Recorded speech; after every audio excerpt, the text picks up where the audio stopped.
Kalau untuk batasan maksimal adalah bagaimana di efektivitasnya di masyarakat, dan itu menjadi kinerja presiden. Jangan cuman nanti presiden jangan hanya duduk di kursi istana. Ya kan?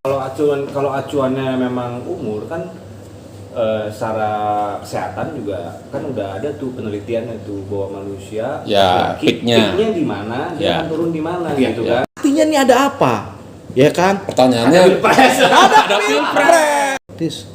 Ya, dia mengunjungi loh Bang, senioritasnya di TNI yang Prabowo mengakui ketika ketemu di Hambalang.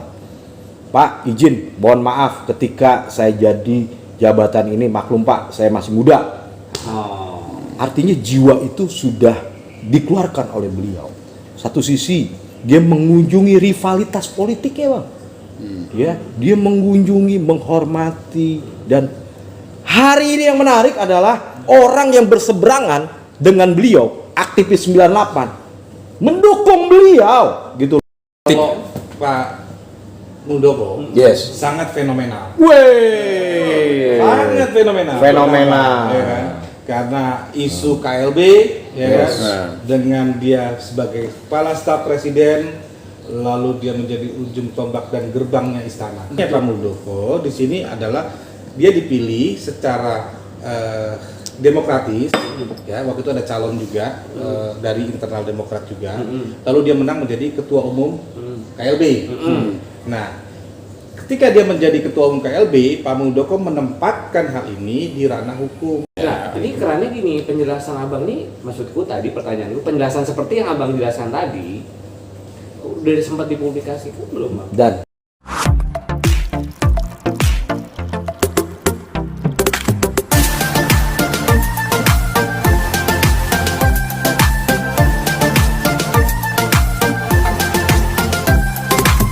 Standby, kamera, 1, 2, 3, action. jumpa lagi. Jumpa lagi. Udah agak. udah kebal. Bang Nazar udah kebal dia. Karena sering nonton Orkes TV. Ya. Apa namanya? Fans. Udah subscribe deh. Subscribe udah. Siang ini cerah banget, ceria banget ya nggak? Betul. Semangat, tetap semangat ya nggak? Yes. Apapun kondisinya di rumah, orkestra harus tetap semangat. Oh, semangat. Apalagi kalau melihat Orkes TV yang Iya. edisi kali ini, ya Luar nggak? biasa. Luar biasa kenapa? Banyak gizi bro. Isinya dan narasumbernya berbobot. Kita kedatangan 1001. Nah, kita kedatangan pengamat politik Dari Pusat Studi Islam dan Demokrasi Tuh, atau PSID. PS. Tapi sebelum lebih jauh kita salam dulu. Nah, itu dia. Assalamualaikum warahmatullahi wabarakatuh. Salam sejahtera, salam kebajikan. Kebajikan. Ya, nggak masih sama Bung Mukti? Masih. Masih sama Bung Adi. Yes. Dan saya sendiri. Langsung mau kulik-kulik Bang. Kita kulik-kulik narasumber hari ini dari Pusat Studi Islam dan Demokrasi. Abang kita. Abang kita. Yang sejak kapan gue belum hari ini gue bertemu lagi sama dia. Sama beliau. Terkonsolidasi. Keren juga. Terkonsolidasi dan dia hari ini menjadi pengamat politik. Pengamat politik. Oh gitu, udah lama nggak ketemu. Pengamat politik apa ini? Pengkuliti politik. Wah, mengamati kondisi politik hari ini. Dan panas-panas menjelang pilpres. Oh, iya. Kita kita perkenalkan narasumber kita ya. Mari Memperkenalkan diri. Perkenalkan diri. Bang Ajar. Untuk sahabat orkestra. Iya Bang Adi, Yap. saya Nazar El Mafuzi. Kebetulan saya direktur dari Pusat Studi Islam dan Demokrasi, berkecimpung baik di bidang politik dan penelitian. Saya juga menulis di beberapa artikel di media tentang perkembangan politik yang sekarang ini terjadi. Dan memang di dunia politik sekarang berbeda dengan ketika kita mahasiswa 98 ya. Beda. Iya, jadi memang ini agak lebih memanas nih Nah. politiknya gitu. Suatu kehormatan nih didatengin direktur. Direktur yang punya perusahaan. Biar nggak agak minum dulu dikit. Jangan tegang-tegang. Di Tegangnya sini di tempat lain aja. Jadi direktur itu kan mengarahkan gitu kan, mengarahkan sebuah penelitian. Apa nih yang mau kita teliti apa gitu ya? Kita Tadi membahas tuh apa nyambung nih? tuh dia langsung udah open to the point. To the point. Situasi sekarang menjelang pilpres agak beda nih bedanya gimana bang? Iya. Kalau di Orde Baru itu kan kita perlawanan ya. Anak-anak angkatan 98, 97 itu ya, terutama teman-teman XP 98 itu memang tujuan kita satu gitu ya. Nah, itu menggalang kekuatan bagaimana merubah situasi Indonesia ini menjadi lebih baik. Nah, pada posisi ini sama, tapi yang kita lawan adalah bagaimana kekuasaan yang tanpa batas kita batasi supaya tidak terjadinya gerakan-gerakan masif yang itu melegitimasi kekuasaan sebelumnya. Itu kan era Soeharto ya. Nah, Orde Baru ini, makanya bagaimana kawan-kawan dulu mahasiswa itu ingin menumbangkan Pak Harto yang sangat masif. Itu tadi udah langsung ngomong pembatasan. Pembatasan. Karena ada isu yang lagi menarik. Di belakang layar sebelum on air tadi udah bicara pembatasan usia.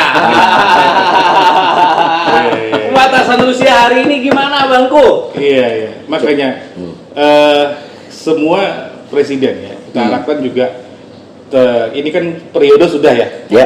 Fase periode ini sudah kita lalui bahwa presiden tidak bisa semena-mena dengan kekuasaannya, maka dibatasi dengan periode kekuasaan itu. Orde Baru. Kita bicara Orde Baru. Ini harus ada pembatasan lagi. Nah, di Orde Reformasi ini memang terkait hal tersebut kita lihat bagaimana ada sisi umur seorang presiden itu kalau bisa dibatasi juga. Nah, seperti itu. Kalau bisa, artinya gini, ini berkaitan dengan efektivitas seorang presiden yang tidak hanya duduk di istana saja, kan gitu. Tapi bagaimana kita melihat presiden ini adalah presiden yang mempunyai effort kerja dan itu membangun Indonesia lebih lebih banyak mendekat pada rakyat.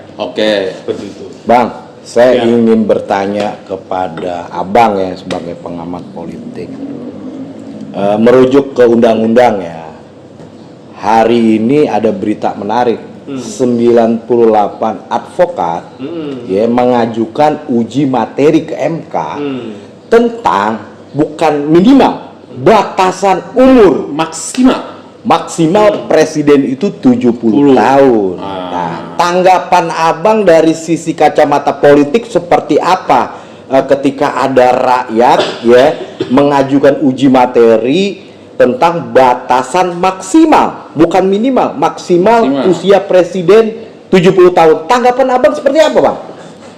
Iya, kalau uji materinya adalah masih maksimal, itu boleh-boleh saja. Boleh-boleh saja. Artinya untuk melihat bagaimana tingkat efektivitas yang tadi saya bilang. Kesehatannya, jasmani itu kan endurance memang harus menjadi prasyarat presiden kan gitu.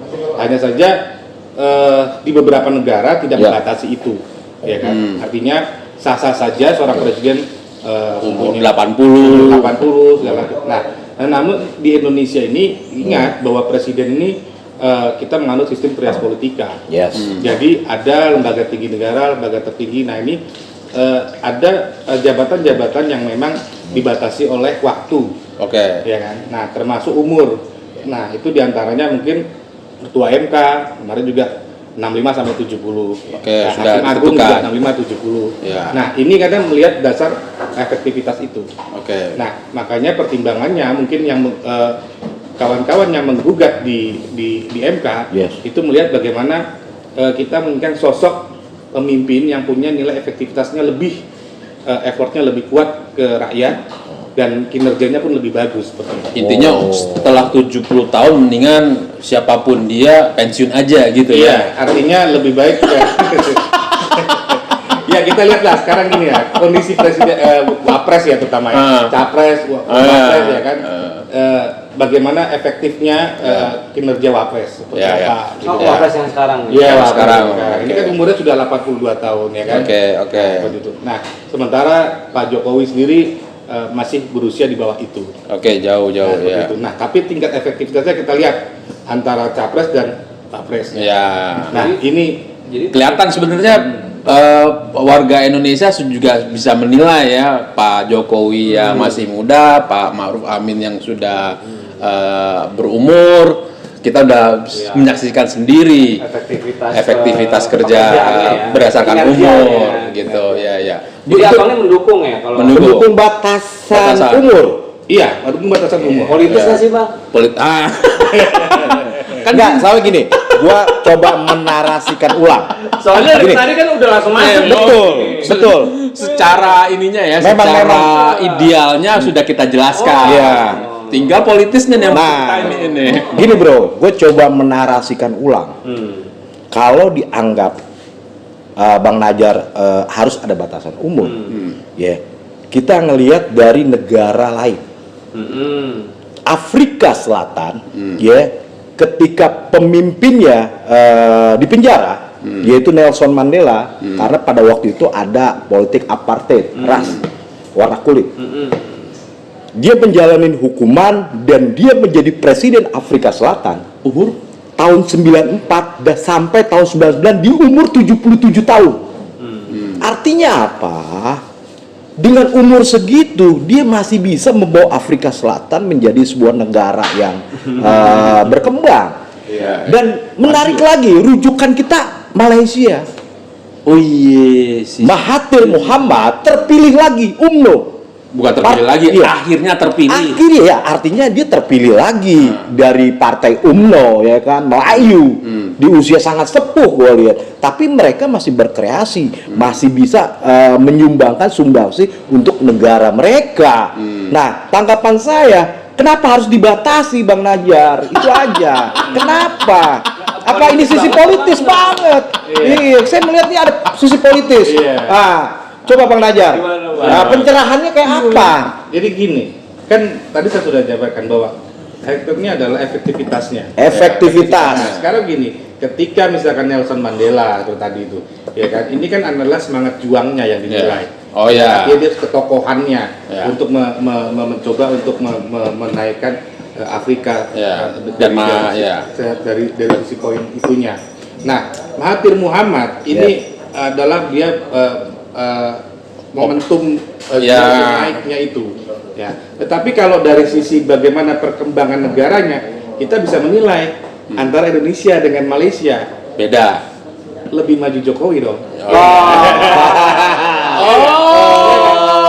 Artinya ada di sini bahwa kinerja effortnya lebih kuat. Dan pemikirannya pun lebih cerdas gitu. Ini menyinggung ini nggak sih, bro? Harusnya kalau misalnya bukan Pak Nelson Mandela yang dipilih atau bukan Pak Mahathir yang dipilih, Malaysia dan Afrika Selatan larinya lebih cepat. Iya, itu tergantung bagaimana skenario imajinasinya lah gitu ya. Itu kan artinya gini, sosok pemimpin ini akan dinilai dari setiap negara masing-masing. Kalau acuannya memang umur kan secara kesehatan juga kan udah ada tuh penelitiannya tuh bahwa manusia peaknya di mana, dia akan turun di mana gitu kan. Tapi kan kita bicara itu adalah idealis gitu kan. Tapi kan baik Afrika Selatan dan Malaysia itu kan tidak punya pilihan lain. Akhirnya dia memilih orang yang sudah berumur, presiden yang berumur. Atau gini, kalau bahasa gua gizinya beda, bro.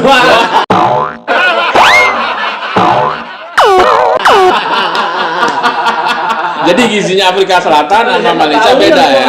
Nah, hari ini capres kita bisa kita lihat dari 3 kandidat yang tua cuma satu. Masalahnya. Yang berumur cuma satu, bro. Ini kan apakah nih tendensius banget Apa memang abang dari sisi efektivitas? Jadi kan gini. Iya kan, efektivitasnya lu harus energik, lu harus muda, harus yang 98 advokat itu jangan-jangan pendukungnya dua calon yang berseberangan dengan Pak Prabowo lah. Atau mungkin Bang Nazar ininya memang sebagai direktur PSID itu karena memilih Ganjar nih Pak Bang.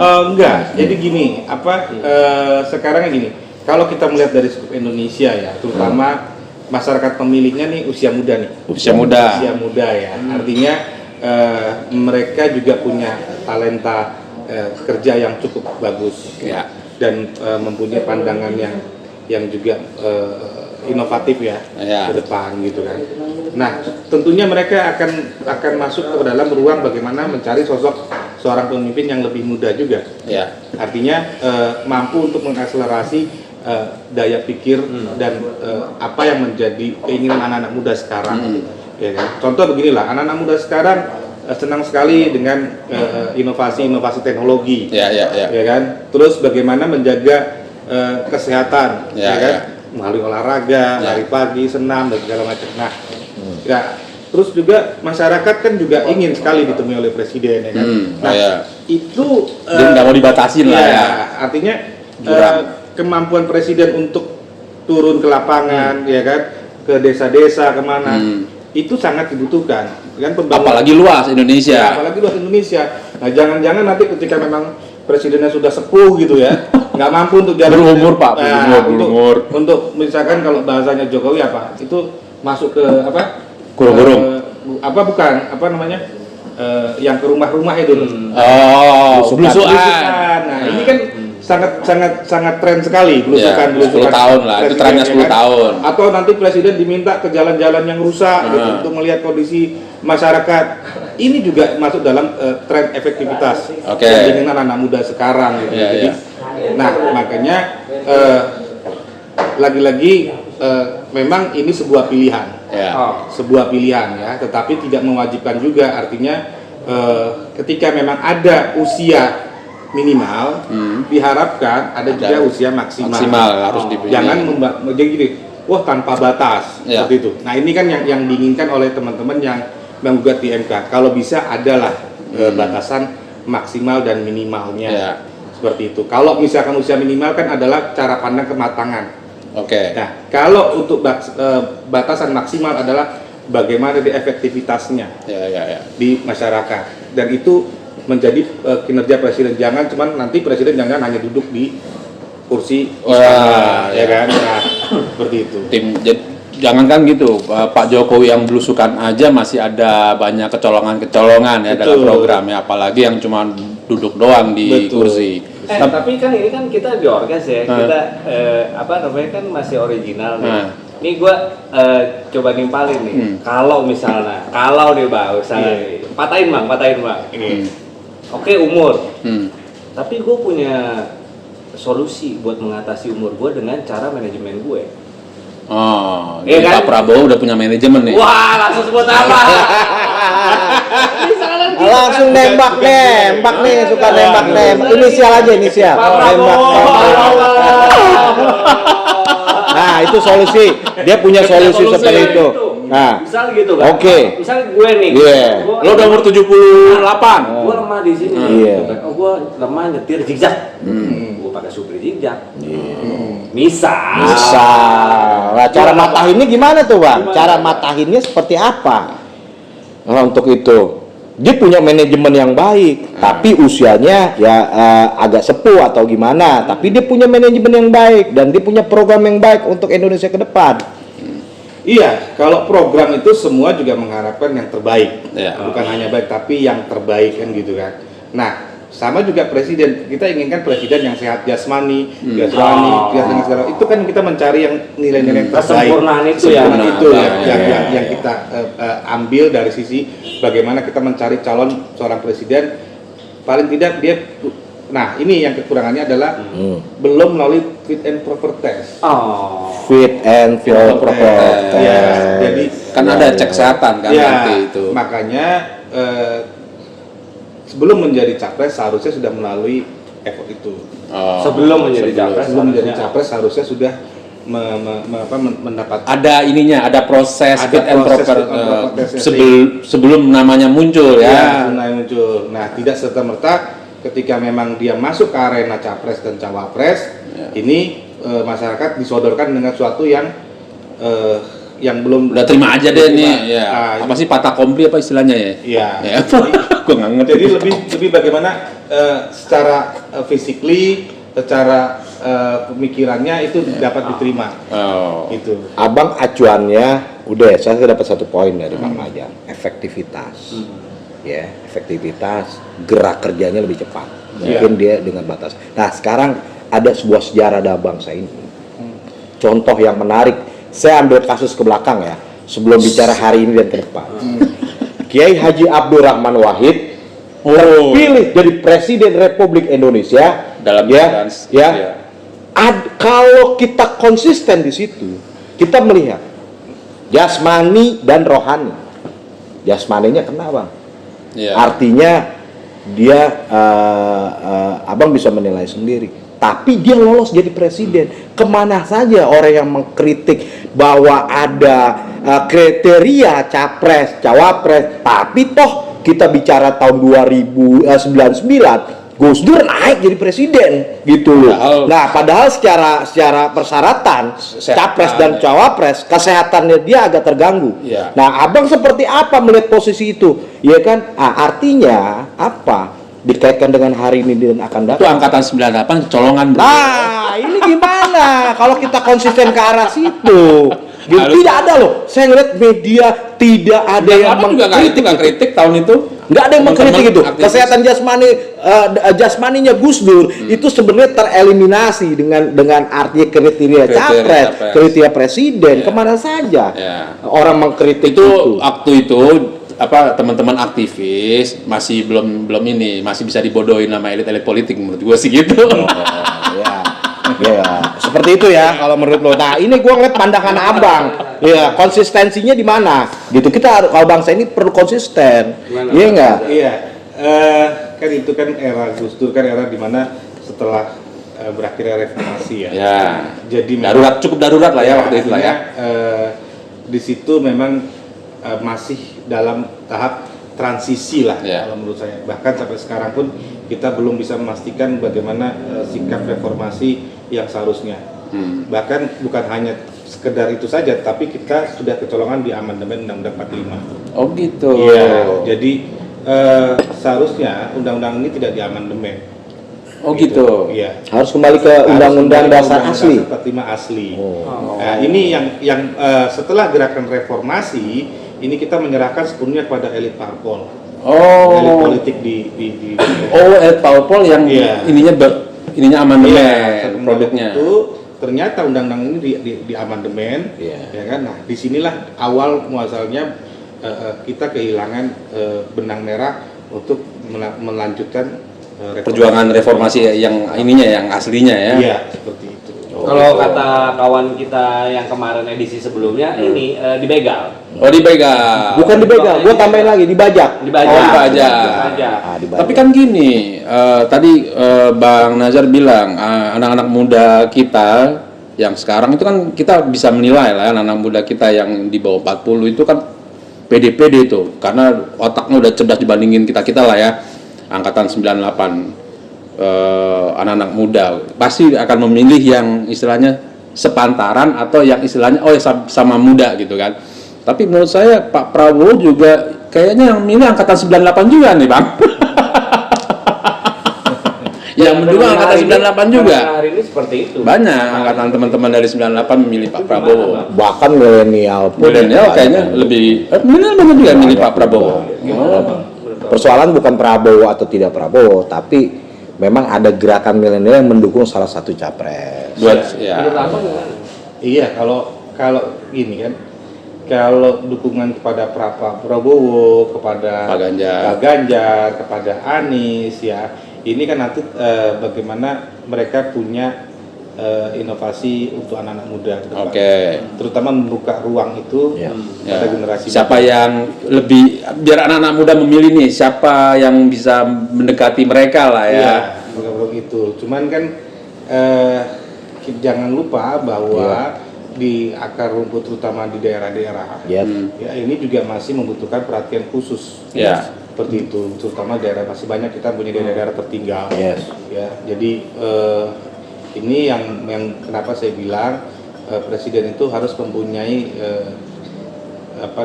lebih bagaimana umur itu sangat mempengaruhi. Intinya gini, anak-anak muda kita tidak bicara yang cukup kecil ya, yang di kota-kota besar oleh yang para pemimpin lebih banyak di kota-kota besar, tapi banyak anak-anak muda yang di daerah-daerah terpencil, di daerah kita perhatikan dan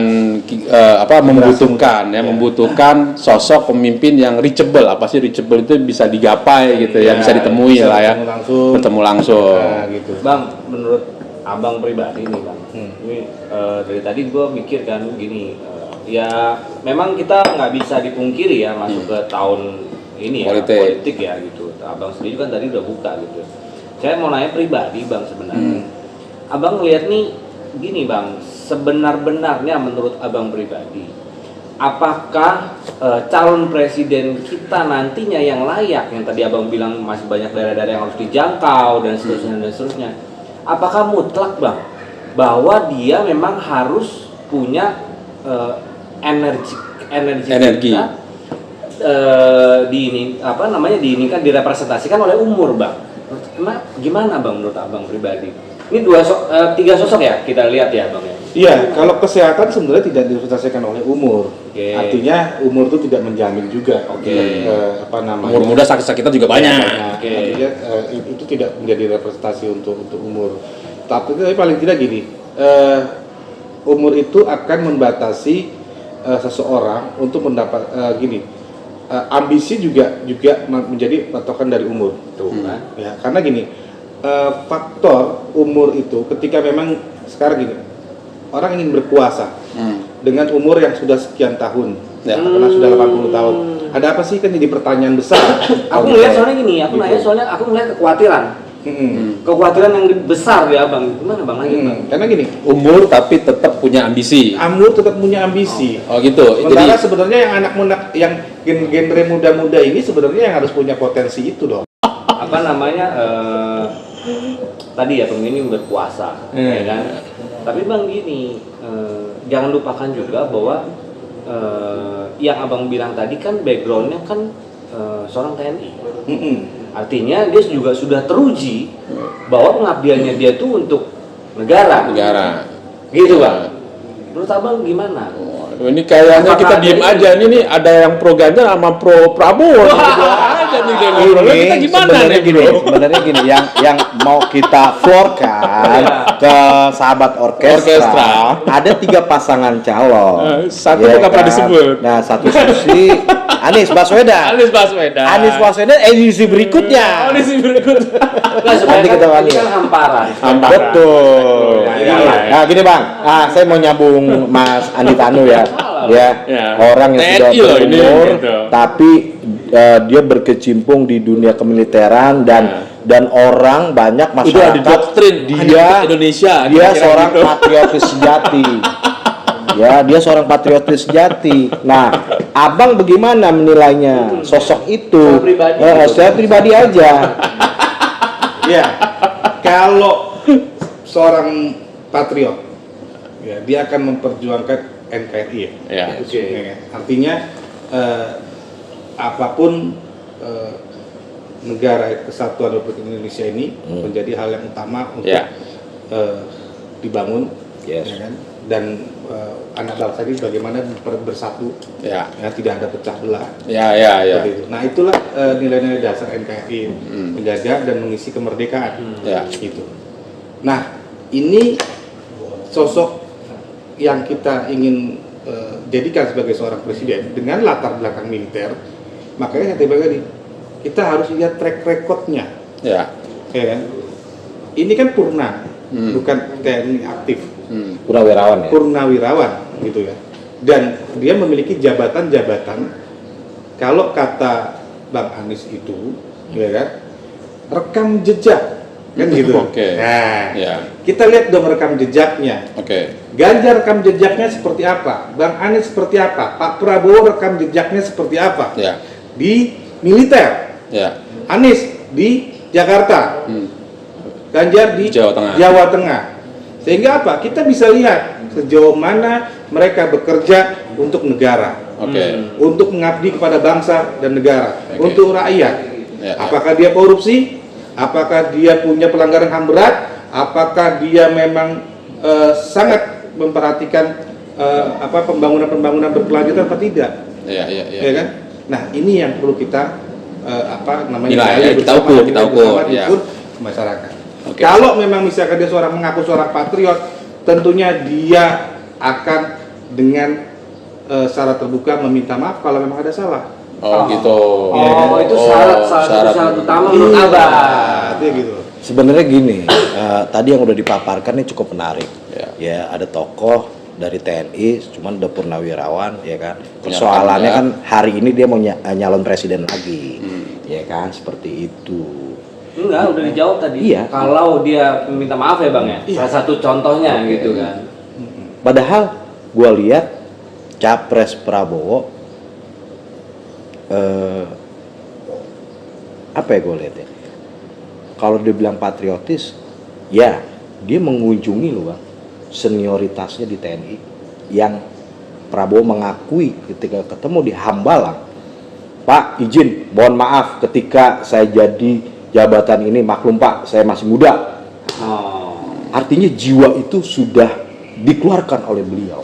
Satu sisi dia mengunjungi rivalitas politik ya Bang, ya dia mengunjungi, menghormati, dan hari ini yang menarik adalah orang yang berseberangan dengan beliau, aktivis 98 mendukung beliau gitu loh Bang. Artinya ini ada apa? Ya kan? Pertanyaannya Ada pilpres. Enggak, maksudnya gini, ya udah pecah telur lah kalau capres yang satu ini juga Dan satu sisi Bang, pertanyaannya buat Abang, kenapa Jokowi pilih lawan politik ya ketika 2019, 2014 dia masuk dalam kabinet? Kenapa? Artinya ada hitung-hitungannya presiden juga. Pak Lurah. Dan dia menerima, oh ya wes tak masuk kabinet toh.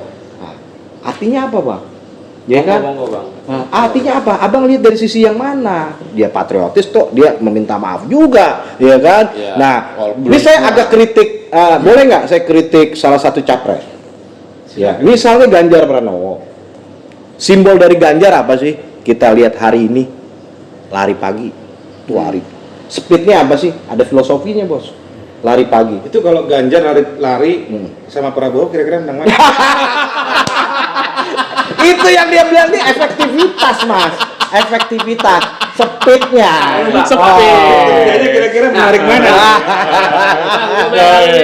Di edisi sebelumnya, Orkes TV udah bahas Bang. Iya. Presentasinya Ganjar olahraga. Orang yang suka olahraga berarti dia jiwanya sportif. Dan orang yang siap berkompetisi. Nah, gitu dulu Bang. Nah, itu edisi sebelumnya kita bahas itu. Artinya Pak Ganjar. Ganjar lebih muda. Yes. Juga mengutamakan kesehatan, ya kan? Terus mengutamakan kinerja yang sportif, ya kan? Siap. Ini kalau ditanya tadi lari-lari duluan mana menang mana, ya Ganjar nih. Iya. Wah kacau. Tapi kan presiden nggak lomba lari. Tapi gue menarik ya. Tapi kok cuma berdua aja sih yang lari? Oh ya Anies ya. Nih, coba pandangan abang mengenai Anies Baswedan. Artinya kan kita Ganjar Prabowo, mentang-mentang enggak, soalnya gini bos, mentang-mentang elektabilitasnya turun, ya kan naik-naik nih. Ya, Anies perlu kita bahas juga. Iya bang. Anies energi. Wah, energi. Dia pakai sepeda, Bang. Dia juga mengutamakan kesehatan. Iya. Terutama dia juga membangun jalur sepeda. Iya. Itu satu inovatif yang dibangun oleh Jakarta. Ya. Dan memang kinerja Anies dengan membangun Jakarta juga memang kita akui. Ya. Akui Bang ya. Berhasil Bang? Berhasil lah. Artinya gini, setiap infrastruktur yang dibangun oleh setiap pemerintah daerah itu kita nilai berhasil. Ya. Kenapa? Karena yang kita lihat adalah manfaat. Manfaat. Ya, manfaat dari sebuah infrastruktur yang dibangun itu. Ya, kita tidak mendiskreditkan Jokowi ataupun Anies atau Ganjar gitu ya, yang sudah memang dia dengan latar belakang yang birokrat yang sudah dipilih oleh rakyat. Karena semua ada manfaatnya. Seperti itu. Jadi Anies dengan usia yang muda, Ganjar dengan usia yang muda, ini kan sangat kompetitif. Ya kan? Di dalam nanti di pencapresan 2024. Ya kan? Hanya saja kan kalau Prabowo ini kan pemain lama. Ya kan? Gitu loh. Yang ambisi banget ya kayaknya. Iya kan, udah 2 kali mau lagi gitu kan, nggak pernah gitu kan, nggak pernah mau kalah gitu. Abang tiba-tiba ngomong gitu, saya tiba-tiba keingetan, Bang. Betul. Karena gini, nggak terlepas dari TNI, Bang. Kan gini, saya dengar kan abang kan ada Pangkal prajurit. Ada istilah abang prajurit. Kan ada apa namanya, kita sempat ini kan abang ada berdekatan dengan salah satu tokoh TNI yang sekarang ada di staf sebagai KSP kan, Kepala Staf Kepresidenan. Tuh, ini aku dengar nih, makanya aku mau nanya. Boleh disebut. Perlu nggak sih Bang ini gitu bukan dibahas itunya, tapi kita coba gini. Mental, secara kejiwaan, secara orang yang memang berkecimpung di TNI. Mental prajurit Gimana sih menanggapi itu gitu Bang, fenomena ini? Tapi gue bukan jubir dan bukan pengamat. Iya, bukan. Kenal. Gitu. Artinya dia proporsional. Objektif. Siapa nih? Siapa? Enggak, sebutin aja Mas. Sebutin aja clue-nya siapa. Pak Muldoko. Kapan podcast di Orkes TV. Kita butuh arahannya juga nih Pak, dan sumbangsi dan gagasan besar untuk Indonesia ya. Karena kan dia juga pernah berada di top puncaknya tadi. Panglima. Panglima. Pasti tahu gitu.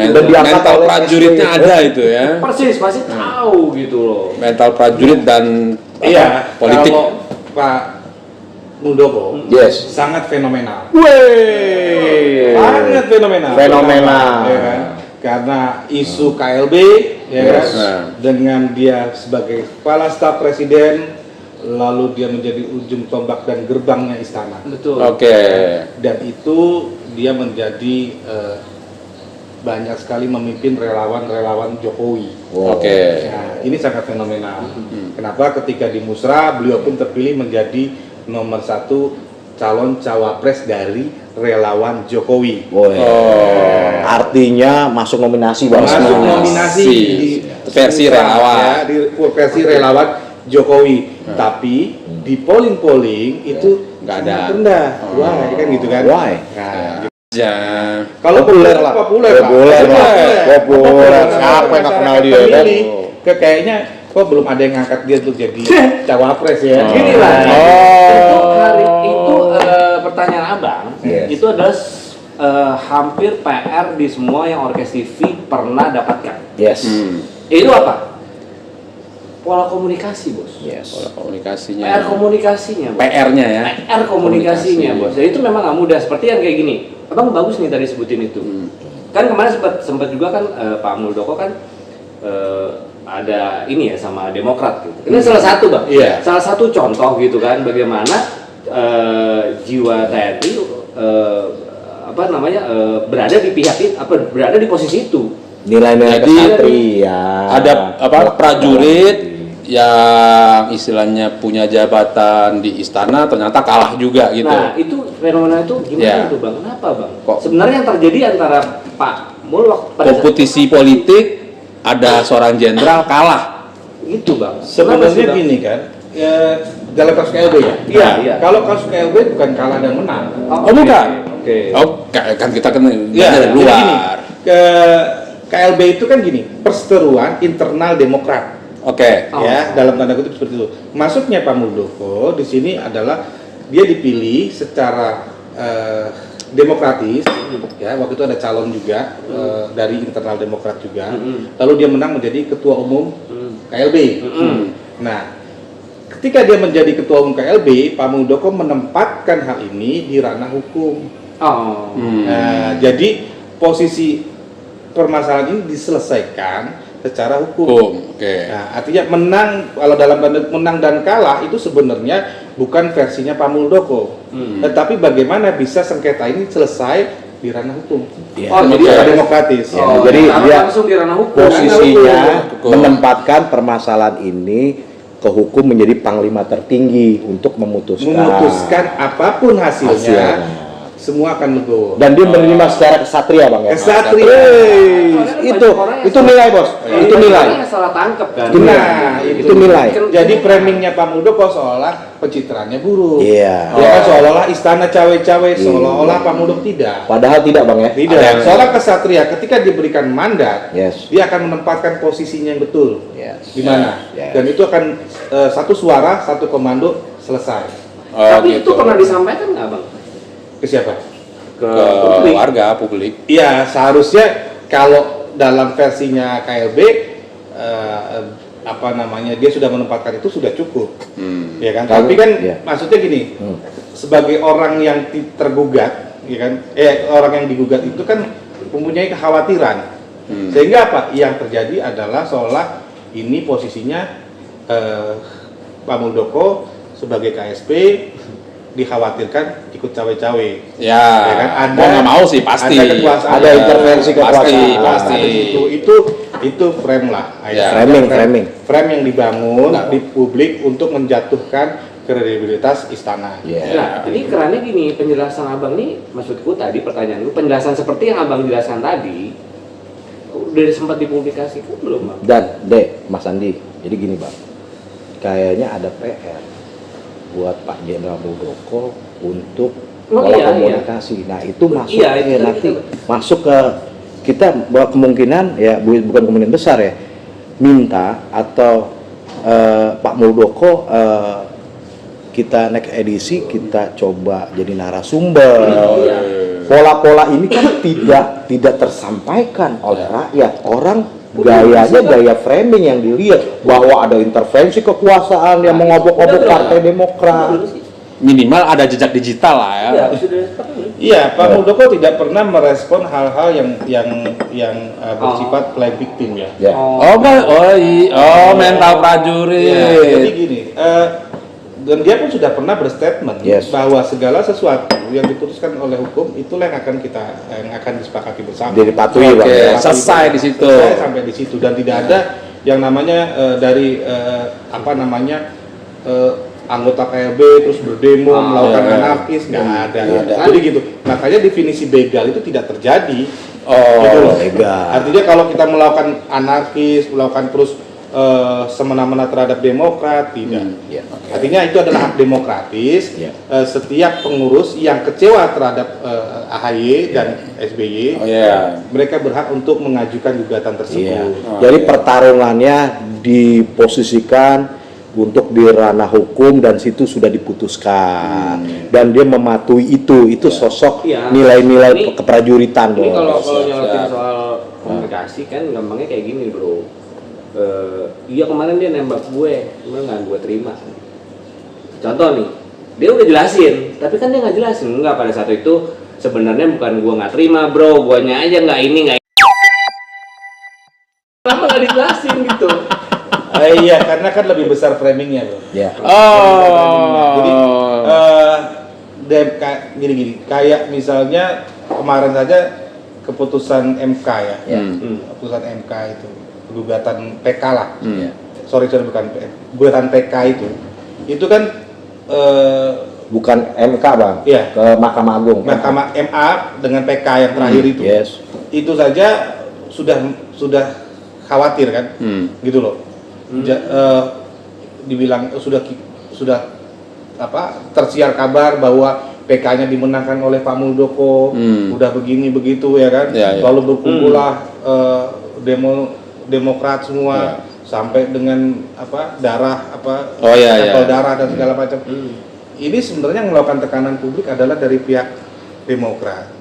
Sedangkan hukum sebenarnya tidak boleh diintervensi ke sana. Nah, kalau kita mau organik, ya serahkan saja kepada hukum. Betul, yang Abang bilang tadi, Indonesia menganut trias politika, ada yudikatif, eksekutif, dan legislatif. Nah, yudikatif nih hukum lah yang menentukan itu semua. Ya, posisi hukum menjadi panglima tertinggi Bang ya. Yes. Saya terima itu Bang. Keren. Kenapa kita tadi nyebrang ya? Iya. Ya kan dari umur. Iya kan ada mental prajuritnya kan umur juga ya. Pamul gitu kan. Sebenarnya gini, kita cuma lagi mau ngasih gambaran, ngasih majalah ke orkestra. Kelihatan kan pola komunikasi dengan ciri khasnya. Beda-beda kan. TNI yang berbackground TNI berkomunikasi seperti apa, yang berbackground sipil seperti lawannya ini lagi ahli politik gitu kan. Supaya kita bisa tahu, dikasih tahu gitu. Iya, jadi kan di 2024 ini lagi-lagi kita dipilih oleh dua latar belakang sipil dan militer. Nah, ini yang menjadi pilihan dari masyarakat pemilih 2024. Apakah dengan background militer dan sipil ini ada kelebihan, ada kekurangan itu sebenarnya. Di 2024 ini akan membawa bangsa ini lebih baik dari yang sekarang. Gitu. Resistensinya apa? Presiden Jokowi ini kan dengan background masyarakat sipil, ternyata mengalami tingkat kepuasan hingga 80%. Percepatan juga banyak. Nah, ini belum pernah dialami oleh presiden-presiden sebelumnya. Gitu loh. Terutama presiden yang berlatar belakang. Terutama sebelum itu adalah militer, SBY, ya kan. Jokowi pun berhasil membalikan situasi COVID-19 hingga angka pertumbuhannya bisa naik 5%. Ini sangat luar biasa. Dan itu di bawah sebelumnya di bawah 1% loh. Ya, ini yang sangat kita apresiasi. Dia bukan seorang militer, tetapi dia punya nilai nasionalis sejati. Nah, itu pengabdian itu yang harus kita lihat, bahwa tidak harus seorang itu latar militer, tetapi sipil pun punya nilai-nilai patriotisme. Sipil juga punya nilai-nilai patriotis. Dan Pak Jokowi pemimpin populis pro rakyat gitu. Itu keren itu. Bang, udah nggak ada lain nih tadi ya. Ada PR sih sebenarnya, ada PR akan membahas. Kita udah undang Pak Muldoko ya. Mudah-mudahan Pak Jenderal kita berkomunikasi. Gitu Bang. Nah, di sini kita bicara soal komunikasi yang tadi juga belum sempat disebutin, Bang. Mulai komunikasi politik. Gitu termasuk Bang. Gara-gara ngobrol kemarin tuh kan sebenarnya kita ada beberapa mudah-mudahan formula yang bisa dipakai oleh para capres itu gitu Bang. Kita Abang kan mau jalan lagi nih habis ini, sebelum berakhir biasanya kita Bang di Orkes TV ini muter Pancasila. Dimulai dari saya lah. Bang Pancasila Bang. Ketuhanan yang Maha Esa. 2. Kemanusiaan yang adil dan beradab. 3. Persatuan Indonesia. 4.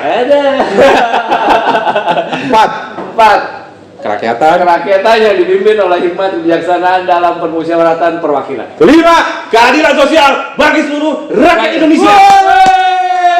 Selamat siang para orkestra. Assalamualaikum warahmatullahi wabarakatuh. Salam sejahtera. Terima kasih Bang.